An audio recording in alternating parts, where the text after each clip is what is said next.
Welcome to mass TV. మనం ఈరోజు driving చేస్తూ ఎన్నో మరణాలు జరుగుతున్న సంఘటనలు చాలా చూస్తున్నాం. మనకంటూ ఫ్యామిలీ ఉంటుంది. వారిని దృష్టిలో పెట్టుకొని మనం డ్రైవింగ్ చేయడానికి ప్రయత్నం చేయాలి అని ప్రతి ఒక్కరికి ఒక చిన్న మెసేజ్ ఇస్తున్నాము మానస టీవీ ద్వారా. తల్లి గర్భంలో 9 నెలలు వెయిట్ చేస్తాం, నడవడానికి 2 సంవత్సరాలు వెయిట్ చేస్తాం, స్కూల్కు వెళ్ళడానికి 3 సంవత్సరాలు పడుతుంది, ఓటక్కు రావడానికి 18 సంవత్సరాలు పడుతుంది, ఉద్యోగం రావడానికి 25 సంవత్సరాలు పడుతుంది, పెళ్లి కోసం 25 సంవత్సరాల నుండి 30 సంవత్సరాలు వెయిట్ చేస్తాం.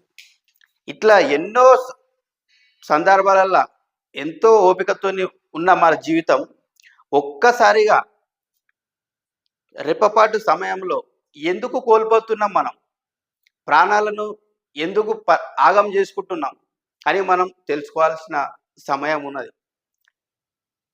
ఓవర్టేక్ చేసే సమయంలో వాహనాలు నడుపుతున్నప్పుడు 30 సెకండ్లు కూడా ఆగలేకపోతున్నాం మనం. తర్వాత తప్పిపోయి ఏమన్నా యాక్సిడెంట్ అయితే హాస్పిటల్లో గంటల తరబడి వెయిట్ చేయాల్సి వస్తుంది, లేదా అవసరమైతే సంవత్సరాలు కూడా వెయిట్ చేయాల్సి వస్తుంది. అది తెలియని పరిస్థితి అటువంటి. కొన్ని సెకండ్లు గడిబిడ ఎంత భయంకరమైన పరిణామాలు ఎదుర్కొంటున్నామో ఆలోచించాల్సిన సమయం ఇది. మనం కొద్దిసేపు ఆగి వెళ్తే వెనకాల మనం హాయిగా ప్రశాంతంగా వెళ్ళొచ్చు. మన యూత్ గమనించాల్సిన విషయం,